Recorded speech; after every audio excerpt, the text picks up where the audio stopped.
Podcast CF Montreal Talk. I'm Marinaro. Last night in the Canadian Championship for CF Montreal, no Wanyama, no Duke, no Lassiter, no problem. Huge 2-1 win for CF Montreal, where one team beat two stars, much to the delight of sporting director Olivier Renard. And not a bad way to celebrate a birthday if you're Hernan Losada. And now we know who Montreal will play in the Canadian Championship semis. It's going to be a date with Forge FC a couple of weeks from now. Between now and then, though, there's another appointment with Toronto, this time at Stade Saputo on Saturday night. And very unfortunately, things got very ugly before the game got started between the two supporters groups. Where was security? We'll discuss all this and more. Jeremy Filosa joining me. He's coming up. The Sick Podcast, CF Montreal Talk. Turn up your volume. Because you're about to listen to The Sick Podcast. CF Montreal Talk. Here's the chance. They've got the goal. Absolutely incredible. Cameron Porter delivers the goal. To send Montreal Impact into the CONCACAF Champions League semi-final. The sickest CF Montreal podcast. It's gonna be sick. Marinaro, I bring in Jeremy Filosa right away. Jeremy, what's going on? I'm in a good mood, Tony. I'm in a good mood. After a game like last night, listen, we can't ask for anything more. I was very satisfied with the way the team played last night. All right. Okay. Hopefully you're following us on YouTube right now. We are live on YouTube. Check out our channel. Of course, the Sick Podcast, CF Montreal Talk. We are live on Facebook. We are live on Twitter. All right. So we'd like to get your reaction. Tell your friends about it. Tell them we're live. And of course, your friends are going to want their CF Montreal fix because last night the game was not on traditional television, and therefore not everyone had access to it, and not everyone's been talking about it today. But rest assured that the Sick Podcast is going to talk about it, as will EMFC Radio with Jeremy Filosa and Gavino Di Falco. Today on the Sick Podcast, it's myself and Filosa. Jeremy, let's get to the starting lineup right away. But the last time, before we do, the last time we spoke, you figured that CF Montreal, you said if it was up to you, you would start all your best 11, all right, and then worry about next week on Saturday, then maybe rest some of your best 11, play some other players. I said that 2 games in 3 days would be a lot because, of course, CF Montreal played on Saturday when they beat Orlando City by a score of 2-0. And then to play again on Tuesday night, I thought it would be too much for some players. Jeremy, I think as it turned out, I think we were kind of both right. All right? Yeah. Let's get into it. Let's look at the lineup. Okay. So there you have it. Jonathan Sirois, your starting goalkeeper. A back line of Camacho, Waterman, Corbo. Waterman, Corbo, and Campbell. Camacho and Chouanière just in front of them.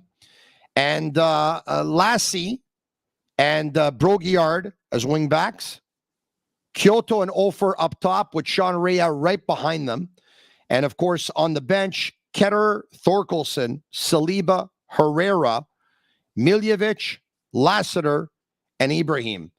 Jeremy, before the show started here, I said no Wanyama, no Duke, no Lassiter, no problem. So some players were given a rest, but it was nice to see Romel Kyoto start the game from the get-go.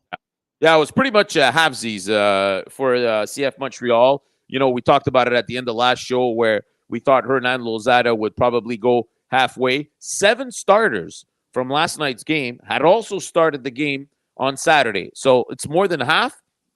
I mean, I wasn't sure if Kyoto was going to be ready to go for this game. He was. That's great. I think the most important thing, Tony, and you just mentioned it, Duke was back home because I think, according to information that we're getting trickling in, is that there was an accumulated fatigue for Duke, who's been playing a lot of minutes recently. Maybe he wasn't used to playing that many minutes back to back in Miami. So he was rested. Lassiter was on the bench. Wanyama didn't make the trip. But the fact that the 2 guys who have been the spark on this team over the last couple of weeks, obviously we're talking about Duke and Lassiter here, were both not in the starting 11. And the group that was there was able to keep the performances at a high level. I thought yesterday was their best game of the season, by the way, is extremely good news. Extremely good news, because that means, all the positivism that was brought in by these two players has been contagious to the rest of the group. And now, we have a team that's more united. You talked about Duke and the volume. We know he's not a big guy, right? We knew that. Sean Rea neither is not the biggest in stature. He's not the biggest body either. And that's why sometimes you have to manage their minutes. They won't be able to start every game. They won't be able to play every game. Sometimes they're probably going to have enough gas in the tank to give you a real good spark coming off the bench. And so there you have it. But that's okay, because this team now, after making that deal, in acquiring Lassiter and acquiring Duke, plus the injured players coming back, now there's a depth to this team and a balance to this team that wasn't there in preseason, nor was it at the beginning of the season. All right, let's take a look at what Toronto had. We'll bring up their lineup. Sean Johnson was your keeper, of course. Kobe Franklin, Rosted, Mapiga, Larea, Coelho, Mark Anthony K, Servania, Insigne, Bernardeschi, and CJ Sapong. All right. So there's your team with Romero, Akinola, Antonoglu, Kerr, Marshall Ruddy, Petretta, and Kosi Thompson on the bench. All right. Okay. So big goals at the 35th minute and the 39th minute. The 35th minute, an unusual customer, Zachary Broguillard, gets things started on the sheet, but this play all started with Zachary Broguillard, who's blocking a shot attempt at goal, and then the ball ends up going from one end all the way down to the other end, and he's following.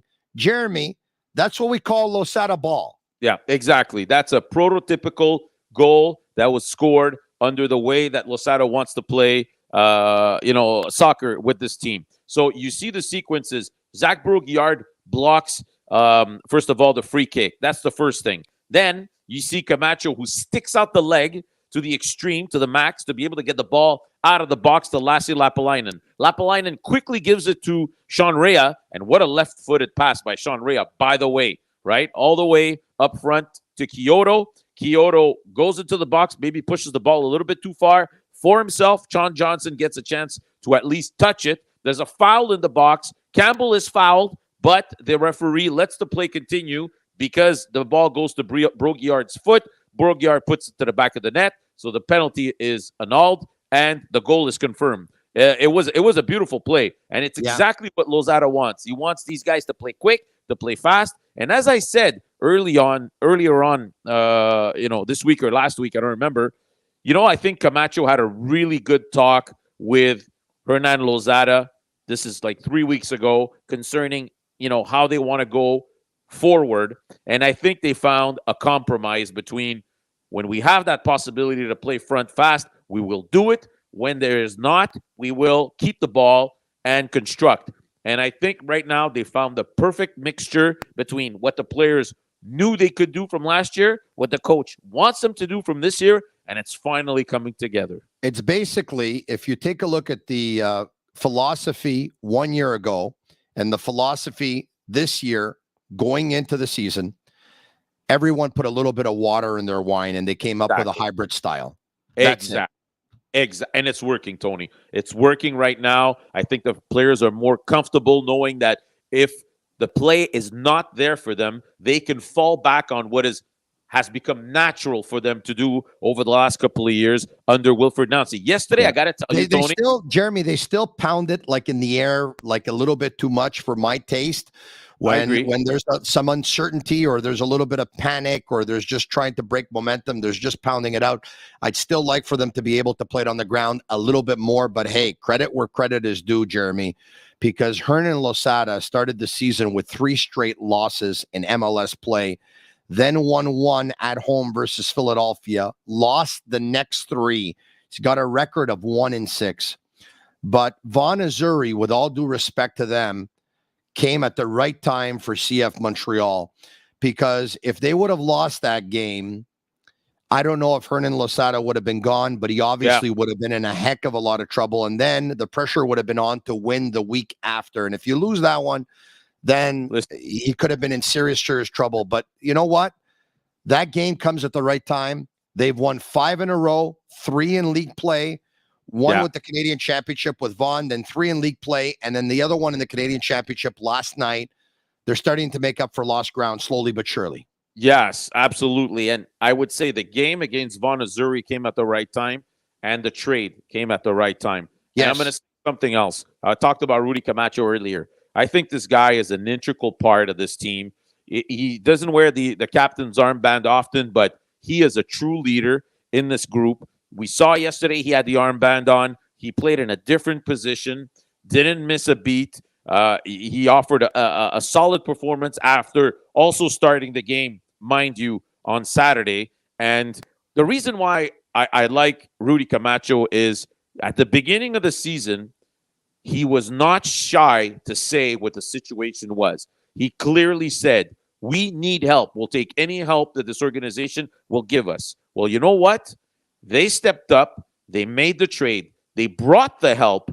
And now Rudy Camacho is putting his money where his mouth is because the help was given to the players. And now we're seeing the veterans answering and saying, all right, we got the pieces now. Let's get this thing done. So I like a guy who puts his money where his mouth is. He said himself a couple of weeks back he wasn't playing at his best, but now I think they have all the reasons to want to play forward. And yesterday they were winning a lot of battles in Toronto FC territory, and it looked clear to me that Montreal was going to win this game. And I thought Toronto FC was lucky because on a couple of those turnovers, a bounce here and there, and they could have had a couple of more breakaways, Montreal, which didn't happen. But it was clear for me from the start of this game that the field was leaning on the Montreal side. Having said that, I thought Jonathan Sirois made a big save at around the 15-minute mark. And maybe it wasn't cross corner and maybe it was close to his foot.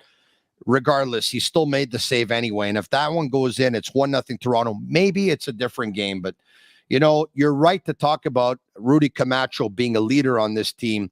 He had a difficult season a couple of years ago. Last year, he rebounded very nicely and really imposed himself and really had something to prove. And he went out there and he proved that he played very, very well. This year, he was slow out of the gate, like you mentioned. He also said goodbye to a friend or a couple of friends who actually left the team. 2 players that were traded. One, of course, was Kai Kamara, and the other one, of course, was Kamal Miller. Rudy Camacho, whose contract is up at the end of the year, by the way, because his contract was up last year. Then they were able to bring him back on a 1-year deal. So we'll monitor that situation. We'll see what happens there. But, I'll give some flowers now after tipping my hat to Hernan Losada and weathering the storm. You talked about Camacho. You also talked about the big trade. I think we also have to commend CF Montreal sporting director Olivier Renard. Make no mistake, he probably won't say it publicly because he'll say that he's a very relaxed type, but you have to think that he was feeling the pressure at one point, all right? He's the one who hired Hernan Losada, who got off to a 1-6 start. I would imagine no one would have planned for that in the organization. He was starting to be questioned as to whether or not he brought in the right guy. Most people thought that he did not bring in the right guy. Most people thought that Hernan Losada was not going to be able to right this ship. And, he backed his coach. He supported his coach. And then he put things into action. He made that move. He made that trade to acquire Bryce Duke and Ariel Lassiter that most experts outside of Montreal did not think was a good deal for CF Montreal.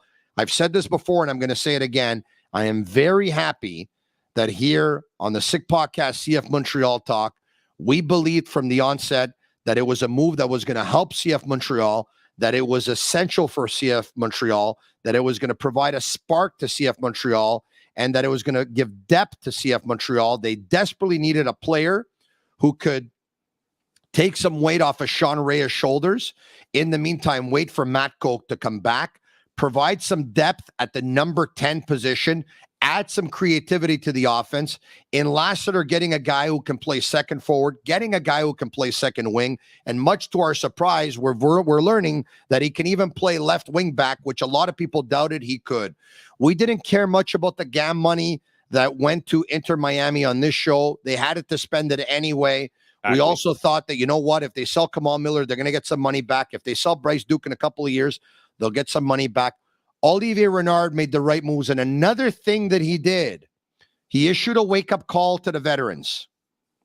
And then that sparked that conversation between Camacho and Losada. And now all of a sudden, Hernan Losada's won over his team, Jeremy, because at the beginning of the year, I can tell you this, there were some players who were not sold on what the coach was selling and weren't sure that they'd be able to turn it around. And when things are going bad, it's easy to sink, but it takes some character to pick it up and say, okay, you know what? We can do this. And they've done it. So they deserve a lot of credit. So listen, I mean, obviously I didn't like the way things ended with Wilfred Nancy. I also was a little skeptical when I read all the articles that came out of DC after he left that organization.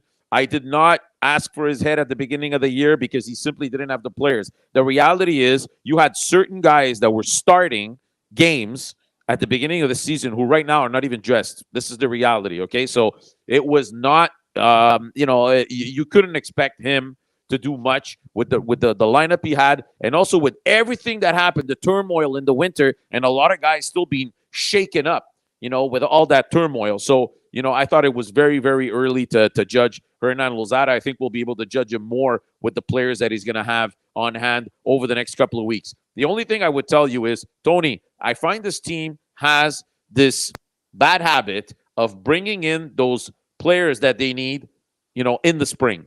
Get these deals done in the winter, Tony. Rod Fanny. Do you remember Rod Fanny signing in like March or whatever it was? Yeah. Rudy Camacho last year came in late.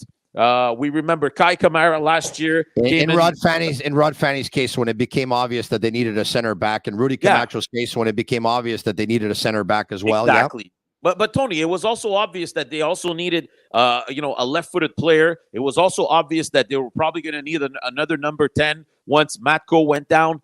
Don't wait till the spring to make your moves. From what we're hearing, hold on a second. There are intangibles though. If I'm Olivier Renard and I absolutely want Bryce Duke, okay? Yes. And they wanted Kamal Miller. Kamal Miller. But I believe that I can get him at some point. But the deal's not to be made because maybe Inter Miami doesn't want to trade Bryce Duke before the season. Jeremy, don't forget, it was a month before that they extended his contract, Inter Miami. Right. He was in their plans. It leads me to believe that a deal for Bryce Duke was not available in the offseason, and he either brings in somebody else that maybe he's not as enamored with, or he decides to wait a little bit, see how it's going to go. Don't forget also, going into the season, I mean, Matko gets hurt, right? So the plan was to start with Matko, all right? And maybe he was going to wait for a certain time to pull the trigger on Bryce Duke to see how it would go in Miami. And so I understand your point, but there's certain things in trades that we don't know about in terms of if a player's available, if he's not available. What I can tell you is it's been recurrent with this organization that they start the year missing pieces, okay? And they sort of put it together in the spring. I would really like for the team to try and do everything that they possibly can to get their team together in the winter. So when they show up at camp, you have, pretty much the pieces that you're going to need. So I understand maybe that deal was not doable earlier. Yeah, maybe the money made the difference, probably, because 1.3 million is the most money a team has given in an MLS trade in the history of the MLS. So this was a lot of money that they gave up. But as you mentioned, I don't care about that because they had the GAM money to spare. So bring in the pieces that you need. You don't spend for transfers, right? You don't spend on your payroll, so spend at least your GAM money, which they did. And so I like that trade. And also another thing I want to talk about is this is the Canadian Championship. The guys who are the most fired up when you play these types of games are the guys from here. And yesterday, the guys from here delivered. Zach Broguillard scored a big goal. Mathieu Chouinière set up the second goal. Sean Rea had an outstanding long pass to Kyoto. His contribution as a starting number 10 yesterday was very important. And Jonathan Sirois had another very solid performance in front of the net. So hats off to nos Québécois who led, I found yesterday, really led by example. And you need that in this tournament to be able to get all the way to the end and win it. So, so hats off to them. All right, so 4 minutes after Zachary Broguillard put CF Montreal up by a score of 1-0, it is a Matthew Choinière cross. It was beautiful. This is like a cross pass. It's like this much off the ground. And Chinoso Ofer diving header. We talked about his specialty being the headers, of course. And so good for him that he was able to score a big goal for this team. And it's nice to see players outside of the MLS come in and have a contribution. And Ofer was able to score a big goal for CF Montreal. The defense on Toronto on the second goal, Tony, I'm sorry to say, but it's a disaster. First of all, much too much space and time for Lassie to give the ball to Choinière. Too much space and time for Choinière to cross that ball into the box. So why? Tell me why. Basically slides between two defenders who are, I don't know, they're drinking coffee or they're reading the newspaper. I don't know what they're doing. Tell me why. Defending. Why is that?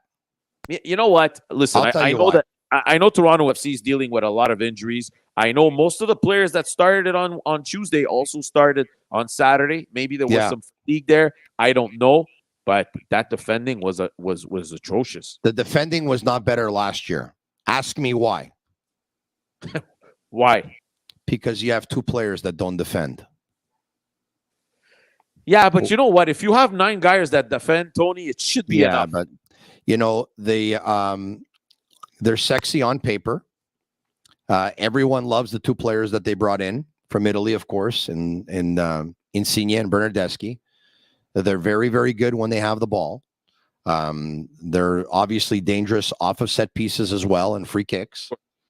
They can win games by themselves or score goals by themselves, but it's hard to win a game by yourself. It's hard. Even Jovinko, with his greatness back in the day for Toronto, had more of a team. And when they have the ball, they're very interested.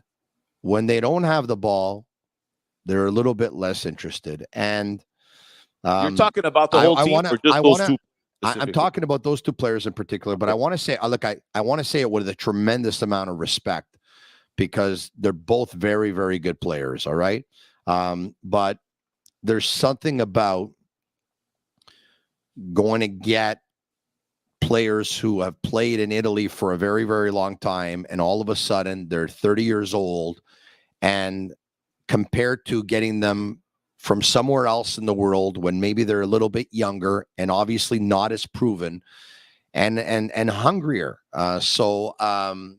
They, once again, when they have the ball, it's great. And another thing that happens with that team, and this is Insigne and Bernardeschi are so much quality. They're so good that they think the game a certain way. And when Insigne has the ball and he crosses it in the box, or he's trying to deliver a pass through the channels or a through ball, he's expecting somebody to be there.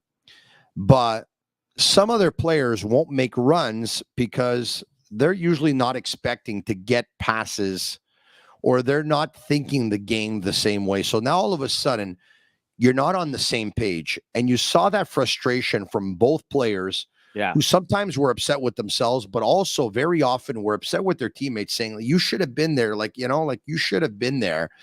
And it's difficult. It's very, very difficult. Anyway, there's a lot of pressure on Toronto right now. And much to the delight of what happened for CF Montreal, much to the delight of CF Montreal sporting director, Olivier Renard, who has been preaching the collective for a long time and said, our reality is we're not going to go with a star or 2 stars. We're going to go with the collective. And yesterday, one team beat 2 stars. And I'm not Yeah. saying that there's not a rest of a team there for Toronto, because of course there is. You understand my point, though, right? Yeah. But listen, I don't think if obviously you have those 2-star players that are above average, but for the rest of the They're 3 times Montreal's payroll. Those 2 players are 3 times Montreal's payroll. 3 times. You're right. But I collectively, there's not. I don't find there's much quality there after those 2 guys. Unfortunately, that's the reality. And you know what? The hardest thing in sports is to score goals. Well, those guys are able to score goals, and if the other guys can just do, the defensive work, they'd be fine. But they just at this point they're they have issues with injuries, and now Tony. The reality is they started most of their starters for this game, which they had also played on Saturday. I think a lot of these guys have to come off the bench on Saturday. So advantage Montreal again on Saturday, because you could start Wanyama. He didn't start in the middle of the week. You can start Bryce Duke. You can maybe even start Milovic if he's ready. I'm not sure. You can start Lassiter. He didn't start this. And you can start Aaron Herrera. You can start Aaron Herrera, who was on the bench for the start of this game. You have options, Yeah. So you could probably go in on Saturday, giving 5 or 6 guys a start, guys who were on the bench for this game here. Obviously, you'll have to make some rotations. I think Camacho will probably need a day off, and that's fine. I don't know about Corbo. Waterman has been playing a lot also. These guys are, maybe you have to go with Ketterer. But I don't care. I don't care. Yeah. Whoever starts on Saturday starts. Let's see what happens. This is the game you had to win. Yeah. Yesterday's game was the game you had to win. If you have to make some rotations on Saturday, and you know what, you come out of there maybe with a tie, I'm all good, Tony. I have no problem with that. Hey, a great way to celebrate a birthday if you're Hernan Losada, who turned 41 yesterday. And take a look at this picture of the guys in the locker room at the end of the game, Jeremy. That's on the coach's Instagram account. All right, there you have it. Very good. Hernan Pablo Losada is his handle. That looks like a happy group. That looks like a happy team. That looks like a united team. And look at that. You know what?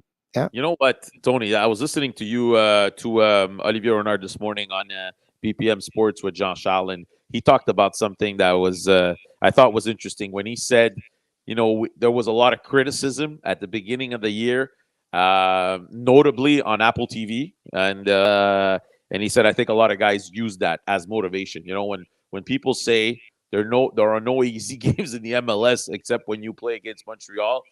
I think maybe Lozada used that, put it up on the wall, and say, "This is what people are thinking about you right now. So if you want to prove them wrong, go out there and play some soccer." So there was a lot of criticism from you too, Jeremy. Thank God I'm here to balance things out. But Tony, you know what? I dish it when I think it's deserved, but I also throw the flowers when it's deserved. Right now, I say when the team does things properly, and I say it when I'm disappointed with certain things, and that's what you're always going to get from me. Yeah. You know what, Jeremy? I got to tell you something. I pride myself on the same things. I believe I'm the same way. Some think I'm tough. I think I'm fair, and I'm also very good looking, which is very important. And 25 pounds now off, eh? So Bella roba. I'm proud of you, Tony. All right. I'm very proud. Hey, but keep it up. Yes. Don't stop. Keep it up. But what are we talking? Hold on a second. What are we talking about now? Oh, my weight. Okay, very good. Okay, sorry. Yes. No, Hey, I have two other subjects. Can we get to what happened in the stands? Well, that's exactly what I wanted to get to, okay? There were a lot of smiles in that locker room after the game, but unfortunately, this is nothing to smile about, nor nothing to laugh about. So let's take a look at the images. This was taped inside the stadium right before kickoff.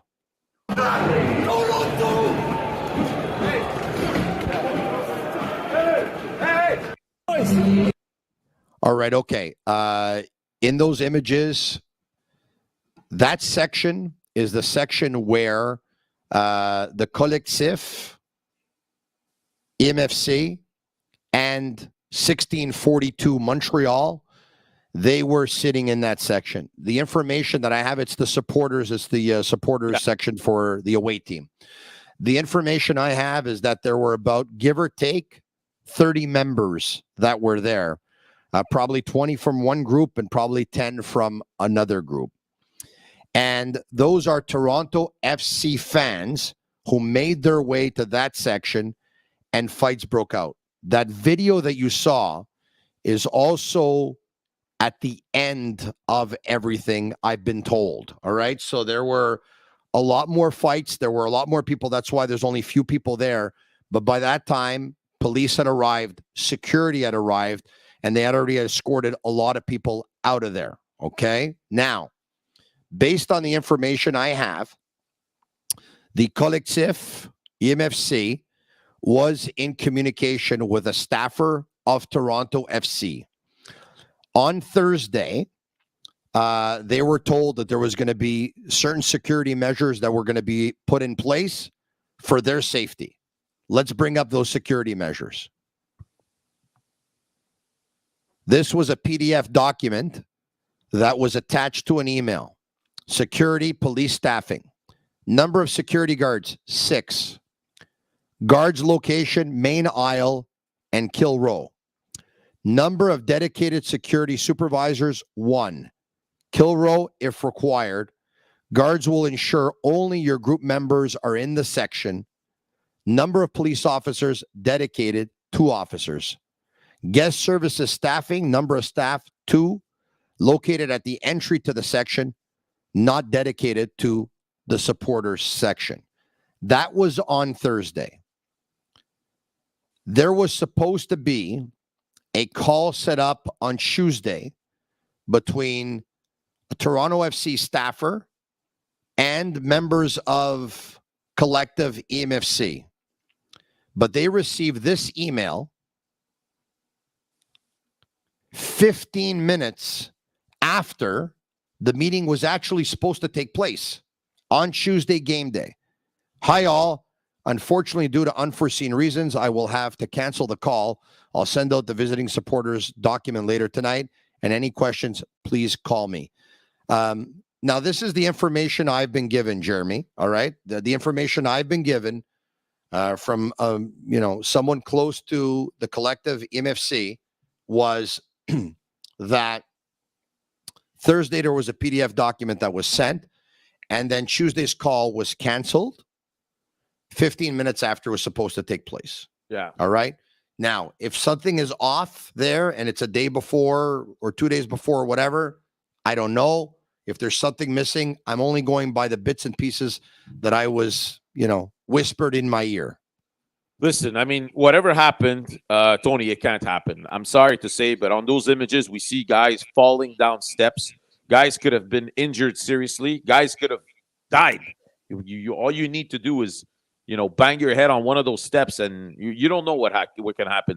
These things cannot happen. I don't know whose fault it is. Obviously, Toronto FC. I'm not sure where the security was, but clearly they weren't close enough to stop this before it happened. And now the problem is, Tony, is we have another game between these two teams in just a few days at Saputo Stadium. So now, if the organizations don't take charge of this and put an end to it, or at least hand out some sanctions, you might have some people here in Montreal who are going to want to get back at these guys, or, I'm not sure what, but we can't have this happen in Montreal in a couple of days. We need to be able to coexist. Will there be a supporter section reserved for Toronto FC fans this weekend?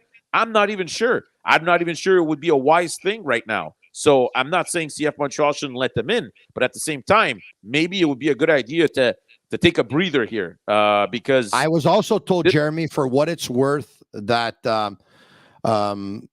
someone asked a security guard for help, or a staffer, and was told that it was not their problem.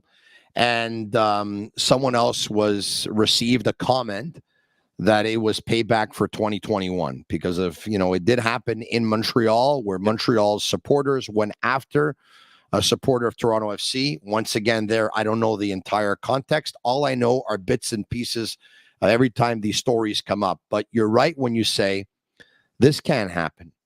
And look, it's not the only place it happened. And unfortunately, it happens in stadiums all the time, not only in soccer, but in other sports as well. It doesn't make it right. It makes it extremely unfortunate, because sports is supposed to be able to bring people together. And it's one thing to be a very, very passionate member of, a fan of your team. and other passionate members, passionate fans of other teams on the other side. But at the end of the day, you can go there, you can chant all you want, you can cheer all you want, you can boo all you want, you can applaud all you want. But sports would be so much more beautiful if when the game was over, you shake hands with fans of the other team and you say, good match. I had a chance to witness that, as a matter of fact, at the last Euro when Morocco was playing France. And I actually watched the game at Morocco headquarters, and the headquarters for the France supporters in downtown Montreal was on the same street, on the same side of the street, about 100 feet away. And so as we made our way back to our cars after the game, I have to tell you, the supporters of the French national team were applauding the supporters of the Moroccan national team, shaking hands, saying good game, hugs, selfies, pictures. That's a beautiful thing. Those images last night are extremely saddening and disappointing. Yeah, and obviously it's going viral right now on social media. I think that video specifically has over 250,000 views. You know what's sad is I was looking at the views. The Montreal's first goal, I think it was, had 25,000 views, and the incidents in the stands had 10 times as many. So, that's what people are going to remember, unfortunately. So, and last subject I'd like to talk about, if that's okay. Yesterday, I was watching the game and working the game from home. And so I took advantage. I don't have a chance to work. But before you get there, do you think Toronto should be sanctioned in some way, shape, or form, even not only on the road, but even at home? Yeah, I think so. I think there should be sanctions. I don't know exactly what those sanctions should be, but if this has happened once, it can happen again. I remember that Montreal itself sanctioned. If you remember well, this was the beginning of, that whole fight between the Impact and the supporters group, the Ultras. Obviously, there was the rebrand, but this incident with Toronto FC also, I think certain people were banned from the stadium for a certain amount of time. I'm not sure, but something has to happen because this can't happen again, obviously. Yeah, and please, Montreal, show your class. Don't go with the whole eye for an eye thing on Saturday night. I mean, violence really just doesn't solve anything. Go ahead, Jeremy. Absolutely. Okay, so the last subject I want to talk about is yesterday I was pretty active on Twitter. I was tweeting during the game, and as I'm tweeting, I'm getting messages from friends telling me, there's a game on tonight. I didn't know. How come? And these friends of mine that are texting me, they're not huge soccer fans.